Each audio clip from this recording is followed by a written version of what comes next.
जितना चोरी भ्रष्टाचार है। 1 किलो चोरी करके सबको 4 किलो अनाज मिल रहा है कि नहीं मिल रहा है? बोलिए, मिल रहा है कि नहीं मिल रहा है? आपने वोट दिया राम मंदिर बनाने के लिए हिंदू मुसलमान बन के, तो आपके यहाँ फैक्ट्री लगे चाहे नहीं, आपके बच्चों के लिए पढ़ाई रोजगार हो चाहे नहीं, अयोध्या में राम मंदिर बन रहा है कि नहीं बन रहा है? आपने वोट दिया नीतीश कुमार को घरे घर बिजली लाने के लिए, तो इसी बदहाल बिहार में बिजली का बिल 2000 आए कि 6000? नीतीश कुमार के राज में ही सबके घर में बिजली आया है कि नहीं आया है? आपने वोट दिया है जात के नाम पर, तो चाहे आपका दुर्दशा जितना भी हो, आपके जात का नेता, चाहे पंडित का नेता हो कि कुशवाहा का, यादव का नेता हो कि माझी का, जिस जात का जो नेता है वो राजा बनकर स्कॉर्पियो पर, हेलीकॉप्टर पर घूम रहा है कि नहीं घूम रहा है? आपने वोट दिया है मोदी जी का चेहरा देख के। बहुत लोग कह रहा है कि वोट हम भैया मोदी जी को देख के दिए हैं, तो चाहे आपका और आपके बच्चों का चेहरा मुरझाया है, लेकिन मोदी जी का चमकता हुआ चेहरा रोज टीवी में, अखबार में देखने को मिल रहा है कि नहीं मिल रहा है? आपने वोट दिया गुजरात में विकास का कहानी सुन के, तो गुजरात में विकास हो रहा है, वहां फैक्ट्री चल रही है, और आपके बच्चे जाकर गुजरात में मजदूरी कर रहे हैं कि नहीं कर रहे हैं? तो कौना बात पर वोट दिए हैं जो नहीं मिल रहा है? आपने खुद से कहा कि आपने अपने बच्चों के पढ़ाई के लिए वोट नहीं दिया है, आपने अपने बच्चों के रोजगार के लिए, फैक्ट्री के लिए वोट नहीं दिया है, तो जौना चीज के लिए वोट दिए नहीं है तो काहे गाना गा रहे हैं?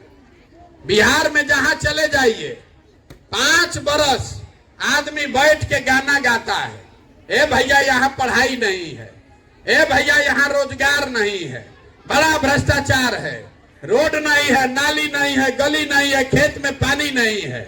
लेकिन जहिया वोटवा होगा ये सब बात भुला जाइएगा। वोट के दिन बिहार के आदमी को 4 गो बात याद है। पहला बात, हमरा जात क्या है और कौन हमरा जात का नेता खड़ा है, वो नेता चोर है कि बदमाश है, काम किया है कि नहीं किया है, अपने जात वाला है तो उसी को जाकर वोट दीजिएगा। अगर जात से बच गए तो धर्म में फंसिएगा।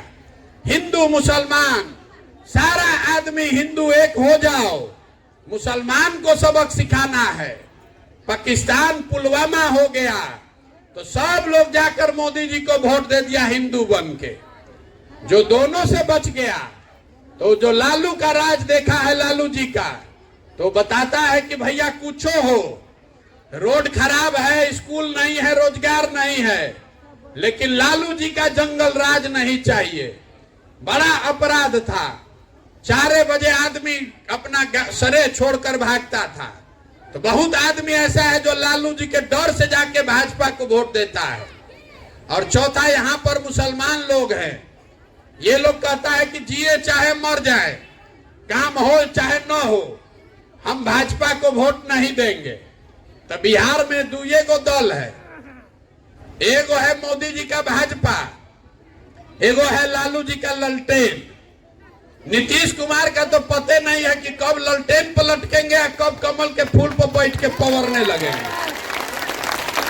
तो मुसलमान ये कह रहा है कि जिए चाहे मरे भाजपा को दे नहीं सकते हैं, तो ललटेने है, इसी को वोट देंगे। आप जितने लोग आए हैं ईमानदारी से बताइए, इसी 4 चीज पर न वोट दिए हैं, तो काहे के लिए माथा पीट रहे हैं? क्यों हल्ला मचाते हैं कि रोड नहीं है, अस्पताल नहीं है? क्यों कहते हैं कि आपके बच्चों के लिए पढ़ाई नहीं है? जब आपको अपने बच्चों की चिंता ही नहीं है तो कोई आपका बच्चों का चिंता क्यों करेगा? यही बताने के लिए पैदल पैदल चल रहे हैं।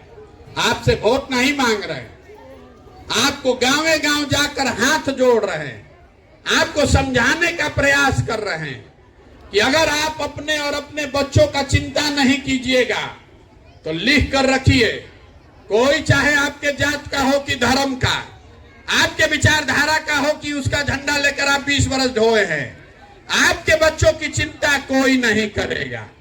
जब आपको अपने बच्चों की चिंता ही नहीं है तो हम आपके बच्चों की चिंता क्यों करेंगे? हम आज 11 महीना से पैदल चल रहे हैं। 3500 गांव में हम गए हैं। जिस गांव में जाते हैं, आपके गांव में भी देख लीजिए, 100 गो 50 गो लड़का छोटा छोटा दौड़ता है। अगर लड़कों को देखिएगा, आधा से ज्यादा बच्चे ऐसे हैं जिनके शरीर पर कपड़ा नहीं है। आपके बच्चों के पैर में हवाई चप्पल नहीं है, लेकिन आपको अपने बच्चे का हवाई चप्पल जिस पैर में नहीं है वो नहीं दिख रहा है। आपको यहां से पाकिस्तान दिख रहा है, आपको पुलवामा दिख रहा है, आपको अपना जात अपना धर्म दिख रहा है, अपने बच्चों की बदहाली नहीं दिख रही है।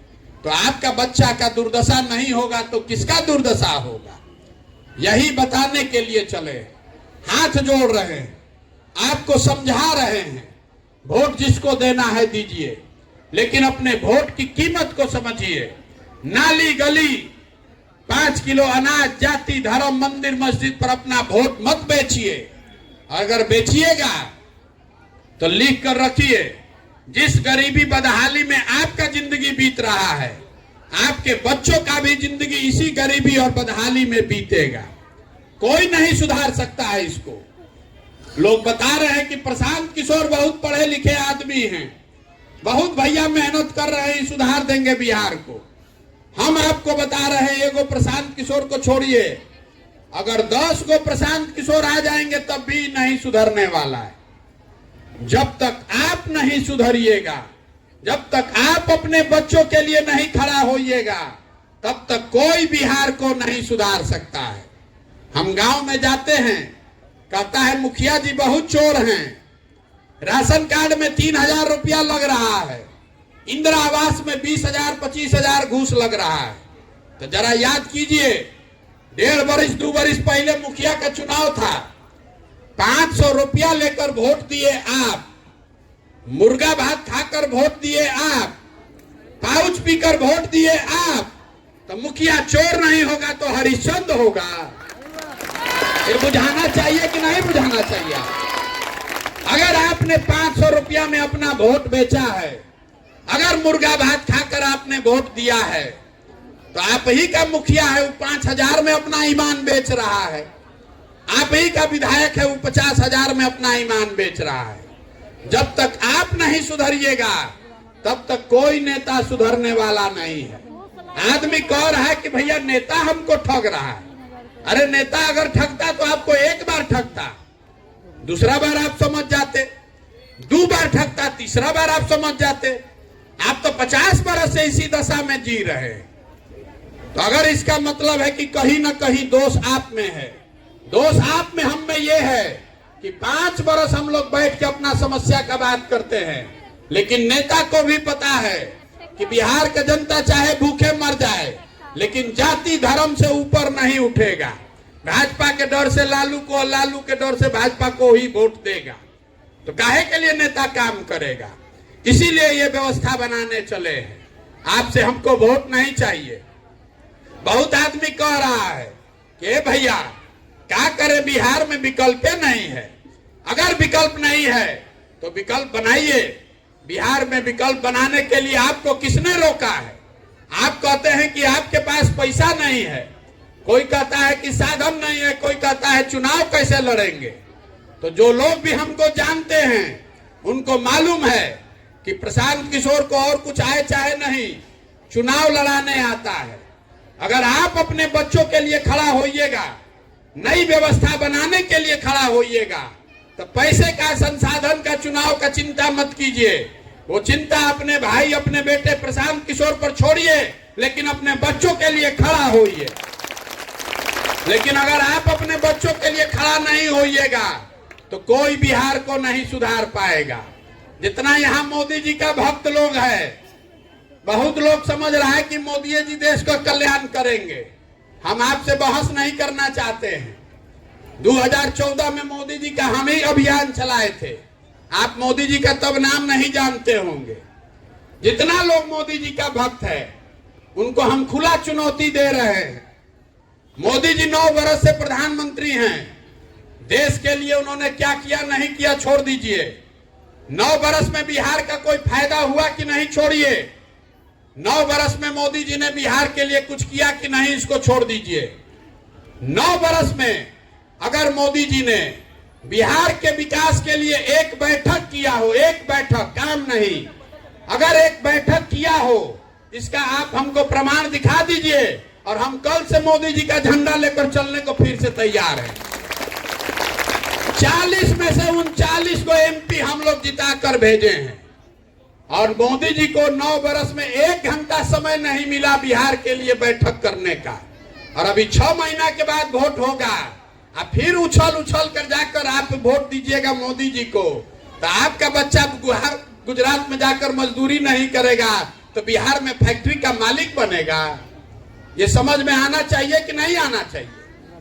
26 एमपी का राज्य है गुजरात, 26 को एमपी है गुजरात में, तो वहां का आदमी है फैक्ट्री का मालिक।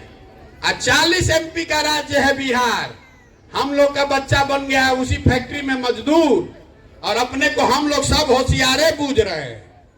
हम आपको शुरू में बोले कि हमने कोई किसी की मदद नहीं करता हूं, मैं किसी का कोई वादा नहीं करते, लेकिन जन सुराज में जो भगवान ने हमको शक्ति बुद्धि दिया है वो सब लगा के दुनिया भर के लोगों को जुटा के एक व्यवस्था बनाई है, एक संकल्प है जो आपको बता देते हैं। इसको याद रखिएगा। जब ये नई व्यवस्था बनेगी, जनता की सरकार बन जाए, तो नाली गली बने चाहे नहीं, अस्पताल स्कूल जब बनेगा तब बनेगा, नहर में जब पानी आएगा तब आएगा, लेकिन साल भर के अंदर जन सुराज का ये पहला संकल्प है कि साल भर के अंदर जितने लोग आपके घर से बाहर गए हैं मजदूरी करने और जितने लड़के यहाँ बेरोजगार बैठे हैं, सबके लिए 12 से 15 हजार रुपया के रोजगार का व्यवस्था यहीं स्थानीय स्तर पर किया जाएगा। बहुत लोग कह रहा है कैसे होगा। अरे भाई, गुजरात से कोई आके समस्तीपुर में मजदूरी कर रहा है, केरल पंजाब से कोई आकर यहां मजदूरी कर रहा है, वहां पर भी तो भ्रष्टाचार है, वहां पर भी गरीबी है, लेकिन ये सरकार कर सकती है। सरकार ऐसी व्यवस्था बना सकती है कि कम से कम 10-15 हजार रुपया के लिए आपको अपना घर परिवार छोड़ के बाहर नहीं जाना पड़े।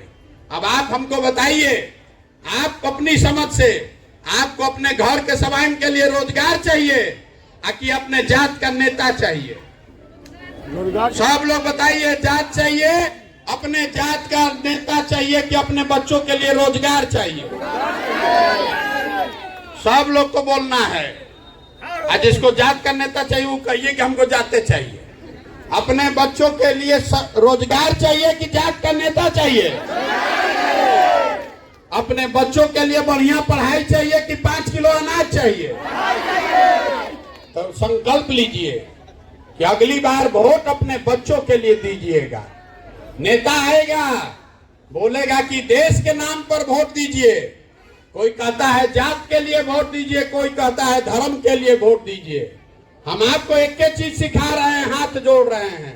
एक बार हमारी बात मानिए, संकल्प लीजिए कि अगला वोट अपने बच्चों के लिए देंगे, तभी सुधरेगा। अगर आप अपने बच्चों के लिए नहीं खड़ा होइएगा तो कौन खड़ा होगा आपके बच्चे के लिए? देखिए, लालू जी का लड़का 9वां नहीं पास है, लेकिन लालू जी का लड़का मुख्यमंत्री बनेगा। हम कहते हैं तो लोग समझता है कि हम लालू जी का शिकायत कर रहे हैं। हम शिकायत नहीं कर रहे हैं। लोकतंत्र है, कोई भी आदमी मुख्यमंत्री बन सकता है जिसको जनता वोट दे दे। गलती इसमें नहीं है कि लालू जी का लड़का 9वां नहीं पास है और मुख्यमंत्री बनना चाहता है। गलती इस बात में है कि आपके लड़के 9वां पास कर गए, MA BA कर लिए, उनको चपरासी का भी नौकरी नहीं है और आपको कोई फर्क नहीं पड़ रहा। तो आपका लड़का चपरासी मजदूर नहीं बनेगा तो क्या बनेगा? यही बताने आए हैं। बहुत लोग कह रहा है ए भैया बिहार में आए हैं मुख्यमंत्री बनने। अरे आप हमको नहीं जानते हैं, हम इतना छोटा सपना लेके पैदा नहीं हुए हैं। हमारे बाबा बैलगाड़ी चलाते थे, मजदूर थे, अपने बच्चों में एक बच्चा को पढ़ाए तो हमारे बाबूजी डॉक्टर बने। यही सरकारी स्कूल से पढ़कर निकले हैं। और संकल्प लेकर आए हैं। यहाँ सरकार नहीं बनाना है, ये संकल्प लेकर आए हैं कि अपने जीवन काल में ऐसा बिहार देखना चाहते हैं कि गुजरात, महाराष्ट्र, पंजाब से लोग आकर बिहार में मजदूरी करें, तब मानेंगे कि बिहार में विकास हुआ। आप बताइए कि होना चाहिए कि नहीं होना चाहिए? बिहार के बच्चे पूरे भारत में मजदूरी करने के लिए पैदा हुए। ये आपके हमारे पूर्वजों की जमीन है। आपके हमारे पूर्वजों ने इसी बिहार में वो व्यवस्था बनाई थी कि पूरा दुनिया से लोग पढ़ाई करने के लिए बिहार में आता था। यही वो व्यवस्था थी जहां 1500 साल तक पूरा देश में शासन बिहार से चलता था। और आज हम लोग का दुर्दशा देखिए, हम लोग के बच्चा को 5वां क्लास पढ़ने का भी उपाय नहीं है, और 12,000 15,000 रुपया के रोजी रोजगार के लिए आपका घर का सवांग, आपका बेटा, आपका पति, आप उसका मुंह नहीं देखते हो, जाकर पूरा भारत में दर दर का ठोकर खा रहा है। तो ये व्यवस्था बदलना चाहिए कि नहीं बदलना चाहिए? बताइए, बदलना चाहिए कि नहीं बदलना चाहिए? तो एक बार इस मिट्टी के सम्मान में एक नारा हम लोग लगाएंगे। मैं बोलूंगा जय बिहार, आपको बोलना है जय जय बिहार। जय बिहार, जय बिहार, जय बिहार। अब कल हम यहाँ हैं 12-1 बजे तक। जिसको भी हमसे सवाल पूछना है वो कल सुबह आप 10 बजे के बाद आ सकते हैं। जिसको जो सवाल पूछना है आप सवाल पूछ सकते हैं। जिसको फोटो खींचना है तभी खींच लीजिएगा। कल दिन में भी हम यहाँ 2 बजे तक हैं। आप आए, आपने हमारी बात सुनी, आपको ठीक लगे तो इसको अपनाइए, और न ठीक लगे तो जिसका झंडा ढो रहे हैं ढोते रहिए। ये आपका निर्णय है, लेकिन याद रखिए भविष्य भी आप ही के बच्चों का है। हमारे बच्चे का भविष्य नहीं दांव पर है। मेरा बच्चा तो देश के सबसे अच्छा स्कूल में पढ़ रहा है। आपके बच्चों का भविष्य दांव पर है। गलती कीजिएगा तो आपके बच्चों का जीवन नहीं सुधरेगा। सजग होइए, वोट जिसको देना है दीजिए, लेकिन वोट अपने बच्चों के लिए दीजिए। यही बात कहकर अपनी बात खत्म कर रहे हैं। बहुत बहुत धन्यवाद।